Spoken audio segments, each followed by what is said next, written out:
So, Renato, will Trump go to jail now? It's complicated. I'm Renato Mariotti. I'm a former federal prosecutor, a practicing lawyer, and a legal analyst. And I'm Asha Rangappa.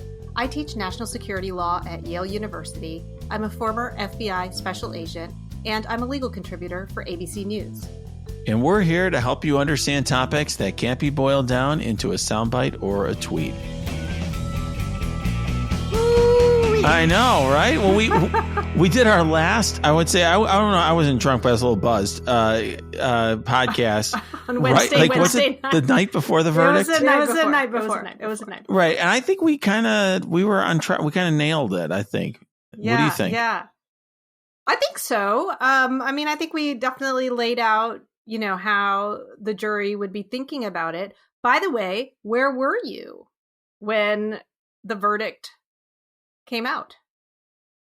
I was in my hotel room because I was at a crypto conference in Texas, in Austin, and I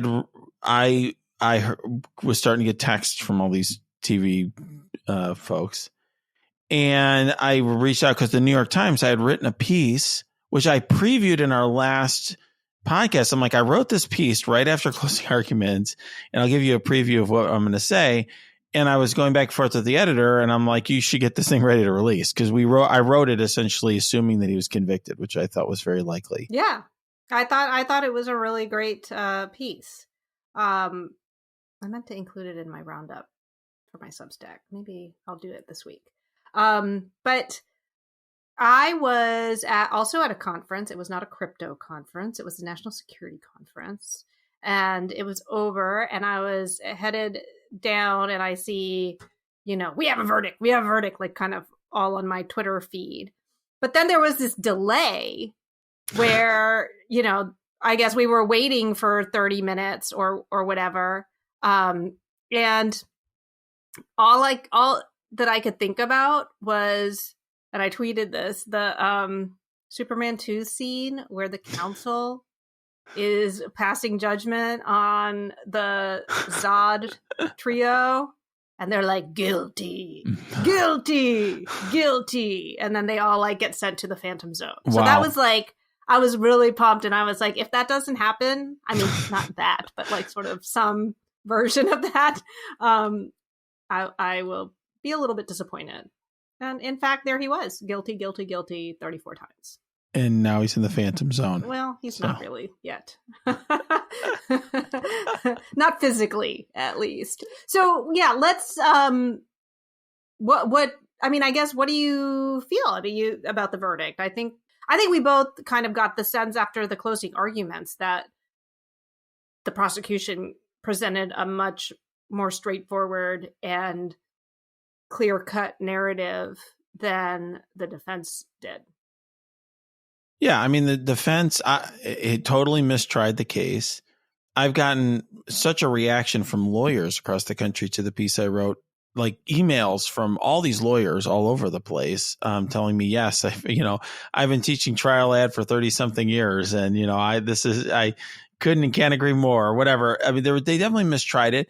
I think it was interesting, Asha, that there was a bunch of interviews that Todd Blanche did right afterwards that I think totally explain it. I mean, Todd Blanche went on Fox News and said Trump was intimately involved in every trial strategy decision we made. And it's like, okay, well, I think that explains it. I mean, this was such a Trump-driven trial strategy. And that's not, just speaking from a lot of experience, that's not how it usually is with clients. I mean, my clients usually are like, okay, we're hiring a professional, you do whatever you're going to do. This was very different than that. Yeah. Well, I think that's, hopefully he gets paid still. I don't care whether he gets paid or not. That sounds like his problem. That's true. Taking it's his on that problem. Client.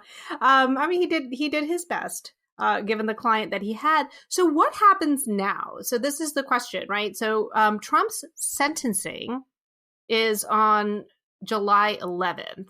By the way, so let's talk a little bit about some of the blowback and misinformation and disinformation that's coming out now One of those being with the sentencing, which, his lawyers actually said we're completely fine with a mid-July sentencing. I mean, that's in the court transcript.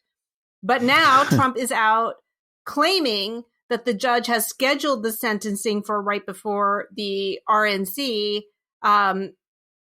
deliberate, as some sort of deliberate tactic. And I think, it was pretty shocking to see people denigrate now even the jury, after the verdict. And I just think that it's just going to get worse.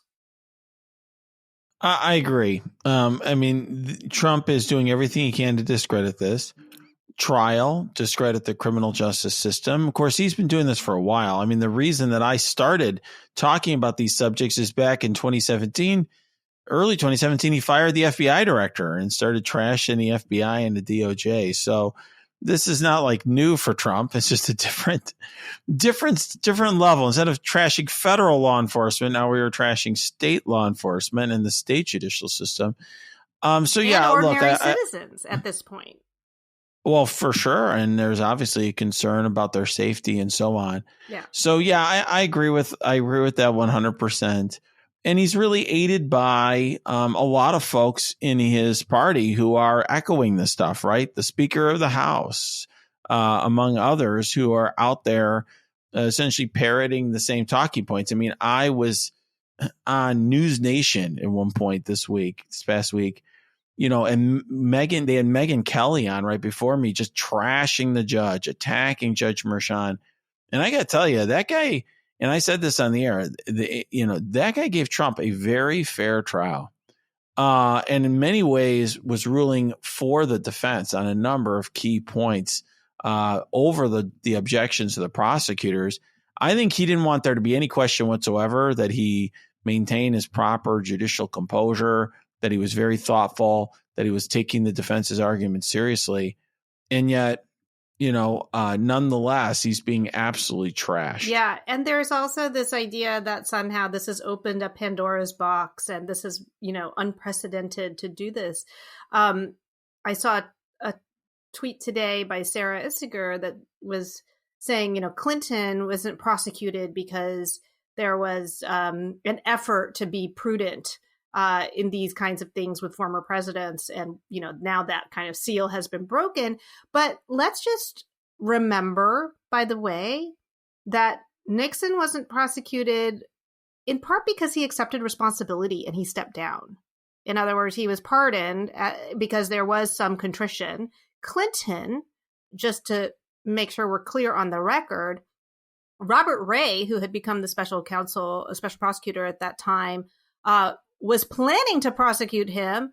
Clinton accepted responsibility, admitted wrongdoing, paid a $25,000 fine, and had his bar license suspended for 5 years. Now, whether you think that's an appropriate punishment, you can debate that. But the point is, I think we're not comparing apples to apples when we look at Trump, who has dug in his heels and has admitted no wrongdoing, has expressed no remorse, and, in many ways was not offering any kind of off-ramp to people who may want to seek some alternative to prosecution in this case. So it's not true that in previous cases we've just ignored misconduct by presidents. It's just that they have behaved in such a way that has allowed us to sidestep prosecution.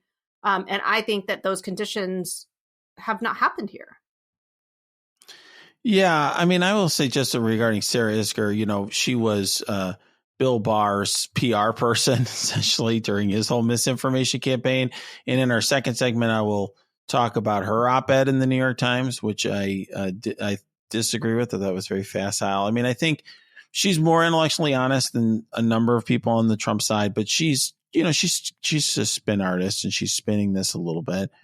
And essentially, I do think that if you're going to be critical of this whole effort, the way to be critical of it is in the prosecutorial discretion piece. Okay. Like, should these charges have been brought? I think reasonable minds can differ on that sort of thing.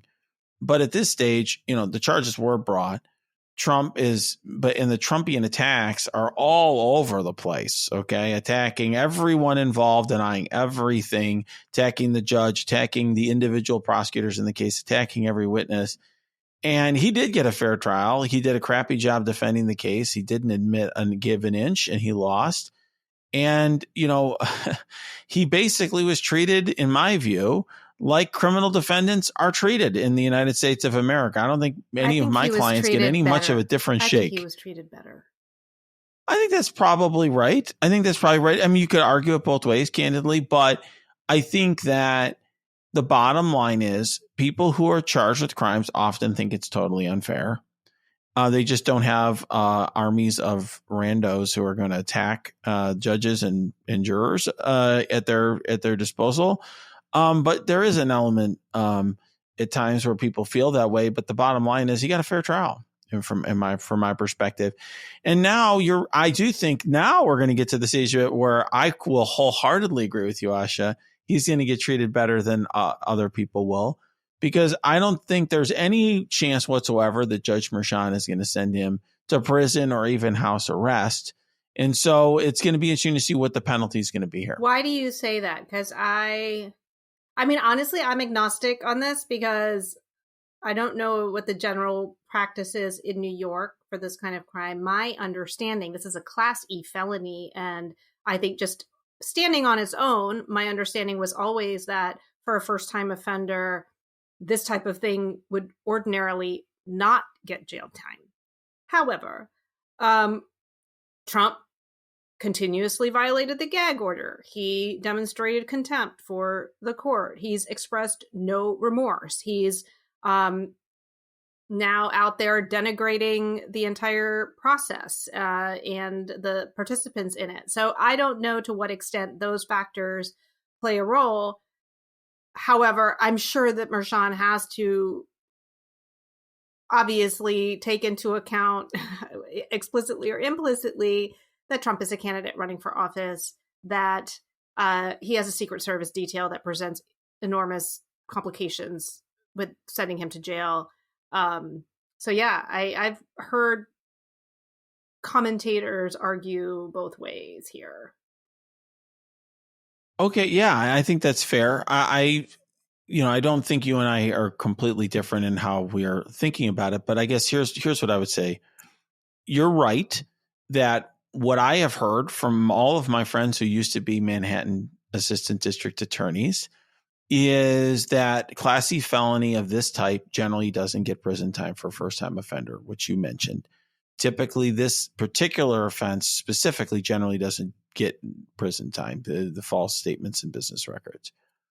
And I couple that with Judge Merchan's comments, public comments from the bench regarding the gag order, in which he was saying very explicitly that he did not want to imprison Trump for any violation there because he understood the tremendous consequences it would have for the country and so on and so forth.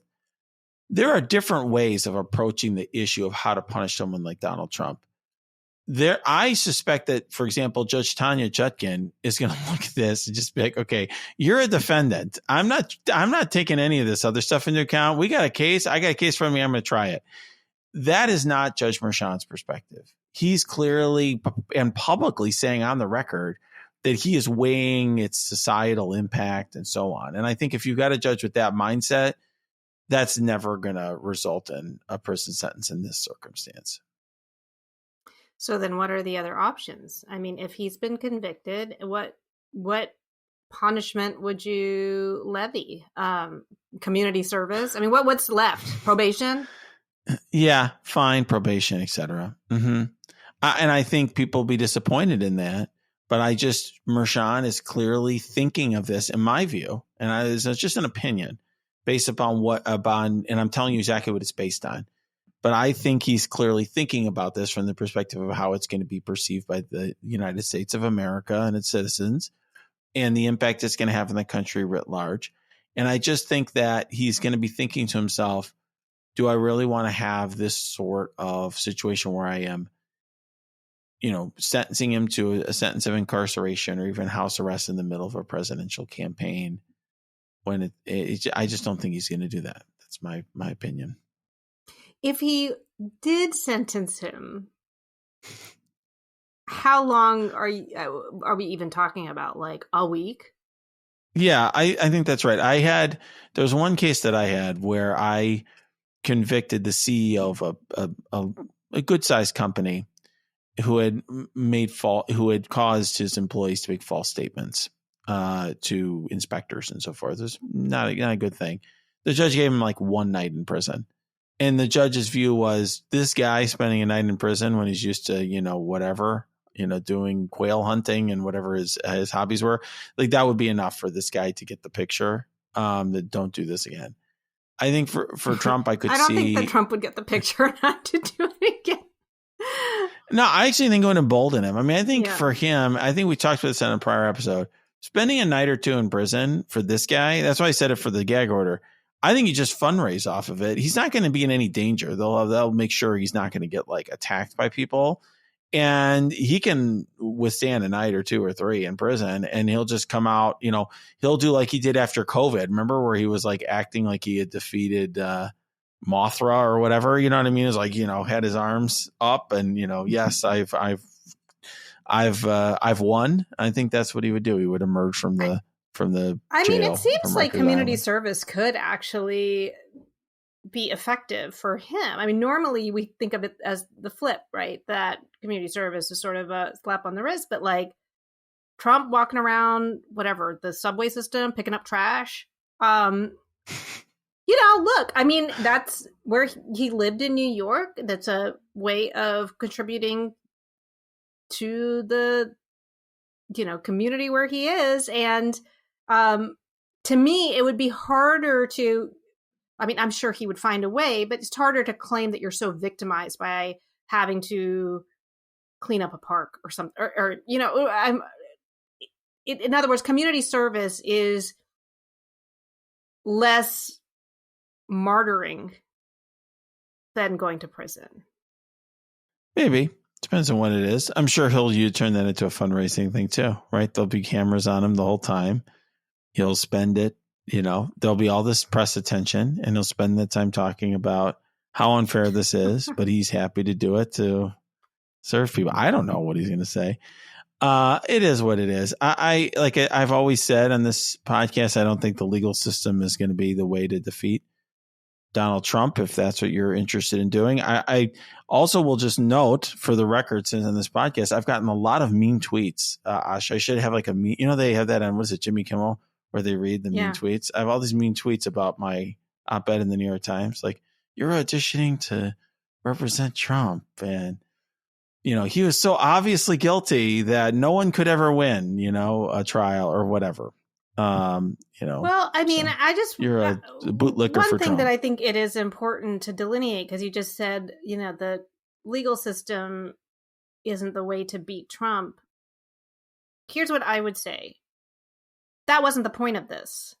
The point of this was not to beat Trump. And so, this is about accountability for a specific type of conduct that harmed the state of New York. I mean, that's what I think this is. And so, whether it's I think the political implications of it, they are what they are. But it's been bothering me when, for example, Republicans are like, the real verdict will come in November. And it's like, no, I mean, this was a real verdict. This was a jury verdict. It's not a popularity contest. It's not a political poll.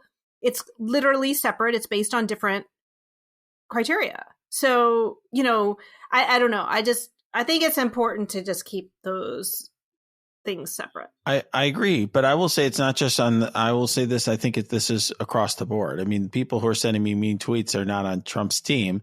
They're upset because they're viewing this as sort of like saying anything about this and talking about it in legal terms and like how the trial went or this or that is somehow saying that this is anything less than utter complete defeat for Trump and blah, blah, blah. I don't view it in those terms. This is a trial. It's a case. It's about, falsification of business records from my perspective. That to me is totally separate from the case that should be made as to why Donald Trump shouldn't be president in 2024, or reelected president. To me, The reason that Donald Trump shouldn't be elected president in 2024 is not because he falsified business records many years ago, but rather because of a threat that he poses to our democracy and many other things, okay, to the rule of law and all sorts of other things that are totally, unrelated in many ways, in my view, to, what happened in 2016 and 2017. Well, I would say yes, and I would say all the things that you said, and the fact that he is now a convicted felon. By the way, let's talk about op-eds real quick, because Vivek Ramaswamy had a really bizarre op-ed that claimed that Trump was eligible for a federal pardon because the crime for which he was convicted, one plausible theory of the case is that the means that he used to engage in the conspiracy could have been a federal election crime. Remember that wasn't even an actual proved element. That was just and so if a president were to pardon him for that election crime, then somehow everything that the state has prosecuted him that could be traced back to that disappears. And that is just not true. Yeah, I mean, it's just absolutely absurd. This was published in the Wall Street Journal. Yeah, but the Wall Street Journal opinion section, like their reporters are very good. Yes. And I've been interviewed by their reporters a number of times, very good reporters. But the opinion section is like a Ragsdam or Kim Strassel or whatever her name is, writes. Strassel. Doesn't she write there? Like some of her stuff is also off the wall. I mean, Vivek strikes me as like an attention getter type. He's like a grifter or whatever. He's just trying to get attention. That's absurd. I don't even think it's worth it. Like, I don't even think there's. So just for anyone listening, that it's absurd. It has no basis. Like it would not, I mean, among many other things, you don't like retroactively make like a state charge disappear. I don't know. It makes no sense on so many different levels. Yeah, look, there's a pardon process in the state of New York. That would be what would matter here. Nothing that the president federally could do one way or the other. And I would just say, I mean, one thing that did surprise me, Asha, about this is I saw some tweets, and I don't know if they're accurate or not, that this guy actually went to law school. Did Vivek go to the Yale Law School? Oh, yeah. Asha? He did. Did you admit him to the Yale Law School? Are you I to can blame neither for confirm unleashing nor this? deny. You're asking for classified confidential information. Oh, my God. This is just... I'm just going to say, if I was the dean of admissions and I admitted Vivek to the Yale Law School, I don't know if I could show my face on a camera. But in any event, he is definitely a source of somebody deception. also admitted Sam Alito. It wasn't me. Well, I mean, there's a lot. JD Vance. Yeah, there's a lot of people out that have perhaps cast doubt on the quality of the legal education that our alma mater might offer. With Alito, it's not so much the legal education that is called into question, but really his character. But in any case, I digress.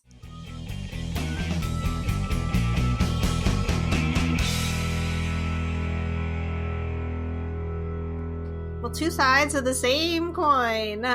Here we're moving over to Hunter Biden, and maybe a contrasting side, we should say, in a number of different ways, with regard to the nature of the charges being brought, and maybe how the defense is going to be handling it. Yeah, very different. And this is, I mean, one thing I will just say as a starting point, this is, and I think you would probably agree with this, Asha, this is a testament to the fact that, anybody can get prosecuted in the United States of America, even if you're the president's son. And obviously it kind of goes both ways, right? Whether you're a Biden or a Trump, you can be prosecuted by authorities. But Renato, this is Biden playing, 10-dimensional chess. I mean, remember that Right. he also, like, the FBI also had the deadly force policy when they did the search. So Biden was planning to assassinate himself, and now he sent his Justice Department to prosecute his own son, all as cover for the diabolical moves that he's making against Trump, all while he has dementia. I just wanted to wrap that up. Yeah, it's just for anyone who's listening. You're going to get some mean tweets. You're auditioning for your segment on Fox News just now, or Newsmax, maybe. But yes, to your point, I think the people who are denigrating the PS Manhattan trial, which is, has nothing to do with the Justice Department, conveniently ignore that Biden actually appointed the special counsel who has brought these charges against his own son. Or not Biden, but right. Biden's attorney general has appointed the special counsel who is now bringing the charges against Biden's son. And, I would just say, separately, one thing that is occurring here, and we talked a moment ago about my New York Times op-ed. We also talked about Sarah Isgur. Here we have the Sarah Isgur op-ed came out in the New York Times about this trial, which is like, oh, wow, Hunter Biden is really guilty. These are really straightforward charges. This guy should plead. And on one level, there is something to that, I'm just going to say, because, and this is the reason that Hunter Biden tried to get a deal before, which we've talked about. I think we talked about on this podcast before, Asha, many months ago, that the underlying crimes, it's hard to argue, okay, you got a gun, you checked off on a form you weren't a drug addict, and you've written a memoir talking about how you were addicted to drugs. That's not good for you, for your defense. But I think he's feeling aggrieved, just like I said, a lot of people who get charged by prosecutors feel aggrieved because, in his mind, if his name was, Hunter Rangappa, he would not have been charged. Or Hunter Mariotti, he would not have been charged. He might have been charged, but for different reasons. There you go. Fair enough. But in any event, he's feeling aggrieved. He thought he had a deal. It didn't work out. And so now he's got to go to trial. Yeah. And let's just quickly dispense with the deal part, because I was on ABC last night and they said, what does the fact that the plea deal fell apart tell us about this case? And I don't think it has anything to do. I don't think it has any impact on this case. The reason that the plea deal fell apart is that the way that it was written and structured basically was kind of sloppy and didn't really make clear what prosecutors were willing, to take off the table. And that didn't actually come to light until they got into the courtroom. And the judge did not love that, because there clearly was not a clear understanding by Hunter Biden and his lawyers on what the prosecution intended. There was some separation of powers issues in the way that they wanted the judge to be involved. So basically, it fell apart for those, technical reasons, I think. And she sent them back to the drawing board, and then they never came back with anything. But I don't think it had anything to do, I don't think that has any bearing on how this case is going to move forward. Yes, I agree with that, with one exception. I will say I agree with your analysis there. I mean, I think from a defense perspective, it's like you're not going to plead your client guilty to crimes and admit to these other ones unless it's just an all-encompassing deal. Yeah. Like, if you still are going to get charged with other crimes to go to trial, like, why are you doing that? And they wanted to leave the door open for other charges, which the lawyers were like, what? That's not what we understood. And then they wanted the judge to be involved in supervising stuff, which you don't do in this situation, because that's all within the executive branch. Yeah, very odd positions being taken by the prosecutors here. But the one way in which this might play into the case is one of many different motions and our legal arguments that the defense has here is that we had a deal. Mm-hmm. And so we should not be prosecuted for this because we have an agreement with the prosecutor, and that controls. Even though it's not signed, we had a completed agreement and there was a meeting of the minds. That's essentially what their argument is. It's not the best argument entirely, but it's an argument I would make as well, because it also gets that story in front of the same judges that are going to be considering all of their other points. Yeah, I think where that falls apart is there clearly wasn't a meeting of the minds. And the judge agreed with that, right, at the time. So I think that's right. But it's sometimes you make motions that you know you're going to lose. Yeah, I think. You're going to use every avenue that you have. Now, they also made, I think, they wanted to dismiss the case based on selective prosecution and a Second Amendment argument, which the court told them they could not do as an interlocutory appeal. So that will have to be brought later. But I think the selective prosecution claim is, I think, what you wrote about in a Politico article a while back, which is basically that this type of gun charge is never brought in this context, and that they're only bringing it because his last name is not Rangappa or Mariotti, but Biden. So do you want to quickly recap your Politico piece? Yeah. So there are all sorts of federal gun laws.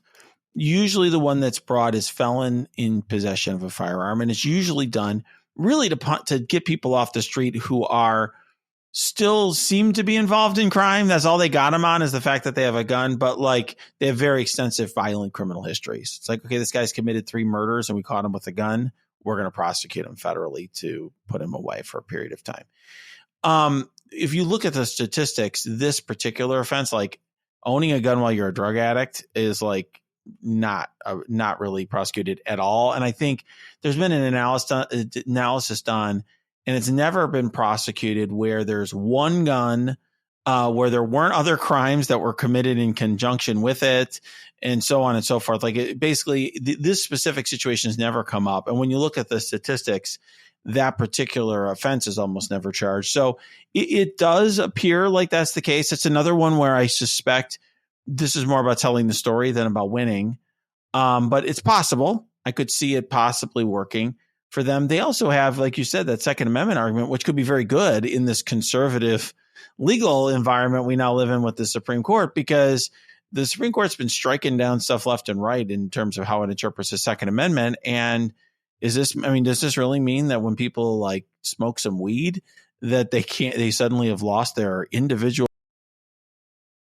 Yeah, I actually did the math on the statistics that you had in your piece, and I think it was like a study of gun charges brought between 2013 and 2017, and I think it came out to fewer than 3% that involved a possession of a gun, that included some drug crime. And I think you specified that in those cases, it was typically almost always trafficking or distribution or thing like where they're going after the traffickers, not like one rando drug user. And I think the Second Amendment argument will be interesting to see, because a different circuit has, struck down a restriction for owning a firearm, under these federal restrictions. And the Supreme Court is hearing the domestic violence one. And so it'll be interesting to see what the second and third order effects of that is. But it does bring up an interesting case, Renato, and I wanted to ask you this because, they were going through jury selection. This is kind of an interesting case because it's one where people's political leanings or biases don't necessarily align, like they don't align neatly with what the case is about. And I thought it was really interesting that, for example, the prosecution and the defense both struck a juror who was a Trump critic, but also thought all guns should be banned. And so, it's, you would think like, well, they could be sympathetic to Hunter Biden, but then maybe not so sympathetic because he was, owning a gun and clearly not in a good state of mind. So that was just an interesting comparison, I thought, with, the Manhattan trial. Right. We don't hear a lot from the Second Amendment enthusiasts about Hunter Biden's right to own firearms. No. It'll be interesting to see whether judges who ordinarily would be inclined to be concerned about Second Amendment rights will find them here. But I think, what part of the reason you and I are bringing up these various legal arguments that he has is to explain why I think, Sarah Isger's analysis was very facile. In other words, sure, I agree. is there an argument that Hunter Biden can make a trial? Sure, but it's tough. And I think really what you're aiming for in the trial there, if you're Abby Lowell who's trying that case, is that you're going to make an argument that's plausible, and you're hoping for kind of a nullification thing where there's one juror on there who's like feels bad for this guy and is like, what the hell is going on here? Like, he owned this gun for like 18 days. Yeah, he had struggles with drugs. And I think Lowell's argument's going to be, well, at the time he filled out the form, he didn't view himself as an addict because he just got out of some. So they have to show that the state of mind when he actually made that, right? It has to be knowing, is that right? Or willful? Yeah. Knowing, I think. And also, so there's that intent piece, but then there's also, Renato, an angle where the licensed firearm dealers who handled the form also added things to the form after Hunter Biden filled it out. And I'm wondering what you think the implications could be of that. Well, he's going to say potentially that this wasn't there or that wasn't there when he signed it. And the context in which it was presented to him, maybe they told him something that, he may say, he could potentially testify that, went to a state of mind when filling out this form. It'll be interesting to see, what happens there. Will he take the stand or not? I think they would likely want to put surrogates up. But you could imagine, it just depends on who they have that's a friendly surrogate that they could put up to sort of make I think also like that just really goes to the credibility of the people that were, I don't know if it was also law enforcement or just these firearms dealers. But, Renato, last week we talked about how juries are inclined to believe the prosecution or kind of give a lot of weight to law enforcement or the prosecution. But it seems to me that capital, legal capital, I guess, if you wanted to call it, can be lost very quickly if there is evidence that any of the government officials involved weren't completely on the up and up or kind of did something shady that feels weird, right? Like, it kind of is sort of the OJ thing where they took Mark Furman and, they used his comment, his, racism and all of these things to just kind of undercut basically anything that the prosecution was presenting, even if they had other, DNA evidence and all this kind of stuff. I mean, here it seems like just the fact that they, tampered with the document afterwards is sort of like, come on, guys, really? That's what I would think a jury would be like, eek. I don't know. I don't love that. That's interesting. Yeah, I do think a big fundamental task for the defense in every criminal case is to find some way to convince the judge and the jury that these prosecutors aren't playing with a full deck of cards. This is not your typical case, and so on. There's a lot to work with here for Hunter Biden. And the way I view this is a strategy where they're going to try to go for, let's say, a hung jury. They're going to make all these arguments. Then that has, multiple benefits. They not only have a shot at getting a hung jury, which would be a victory for them. They have a shot for some sort of error at trial that potentially creates an appellate issue for them. But it also creates delay. And I suspect that part of what's also going on here is the Hunter Biden team is thinking, legal team is like, if we just drag this out and his father gets reelected, maybe he'll commute a sentence or pardon him or something like that. So I think there's all these different angles that they're potentially trying to work here. They might win an appeal. They might get a pardon. So there's all these different ways that Hunter could try to win. And it's interesting. For me, it stands in stark contrast to what we were talking about in the first segment about the Trump strategy, which was not legal strategery at all. Okay, there's no there's no 3D chess that's being paid by the Trump legal team. It was just a bunch of deny. It was like essentially the Fox News, Newsmax PR campaign. This is a much more viable defense strategy that makes more sense to me as somebody who does this for a living.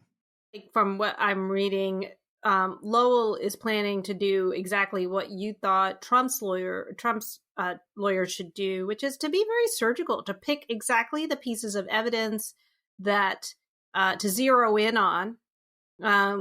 Maybe the form and the fact that things were added after the fact that Hunter Biden may not have believed he was answering the question wrong. Also, it seems like the prosecution actually has to prove that he was, in fact, a drug user at the time that he filled out the form. And they're like relying on things like his memoir to be like, around the time he was using this. And it feels very circumstantial. It doesn't seem like there's anything that, like they have like a video camera of Hunter Biden, snorting coke like immediately after he gets back from the gun dealership or something. Like, I don't know. So it seems like he's being my point is he's being surgical about what he plans to attack to create the reasonable doubt, which is what you thought that Trump's lawyer should have been doing. Right. And he has a client who's willing to let him do that, which is all the difference in the world.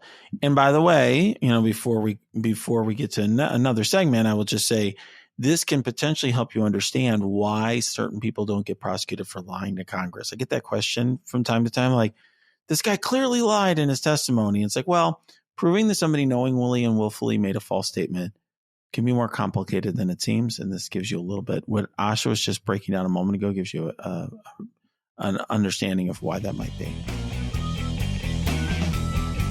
So, Asha, before we go, it is June in 2024 in the suburbs of Chicago, and so it is cicada season here, and it is like double cicada season. I don't know if you're having this in Connecticut, but like there's somehow the stars aligned, and we're getting like double the amount of cicadas because of something or another. And there's cicadas everywhere, like on the sidewalks and the streets and the salons. Is it like this by you?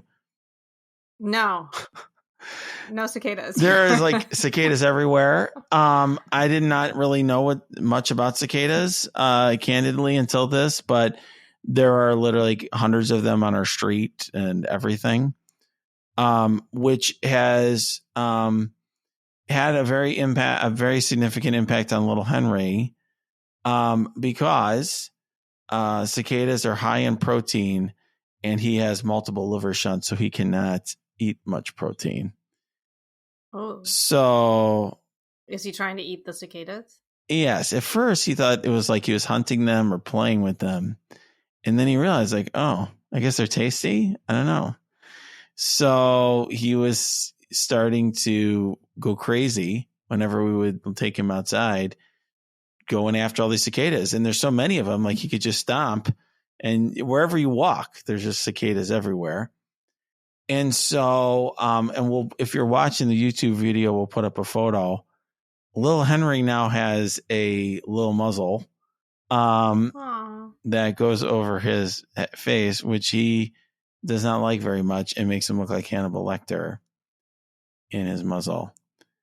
Yeah, that's sad, Renato. It is kind of sad. That reminds me of what's Lady and the Tramp. Remember when Lady gets in trouble and they put a muzzle on her? It is a little sad because the cats frame her. But Henry is very clever, so he's figured out that he can use his head to smash.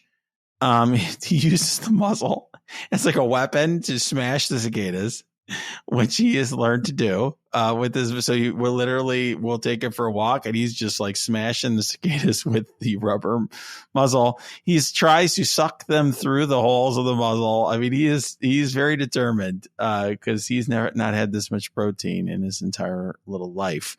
But I will just say we are going to be very excited when cicada season is over, so that Henry does not have to wear this thing and he can go back to just running around and playing outside. Yeah. Hey, what's the difference between a cicada and a locust? I have no idea. My wife asked me the same thing because, she's Jewish and she's like, that was one of the plagues and all that. I don't know. They look nasty. They have these like exoskeletons. If your dog eats one, they do locusts. They show up in the doo-doo at the end, like you see the cicada. Yeah, it is. They're nasty. So, not to go down another rabbit hole, but the American locust became extinct at the turn of the 20th century. But they used to come out, every however many years, 7 years. And, at the end of the 19th century, like there was I think it was 1875, there was this huge locust swarm that literally blackened the sky and ate everything in sight. I know this because I read Laura Ingalls Wilder's biography, Prairie Fires.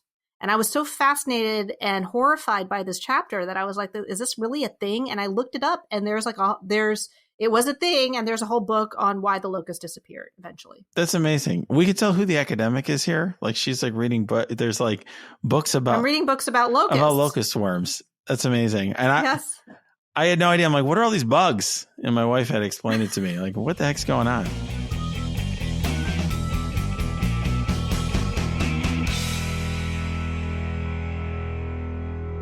MSW Media.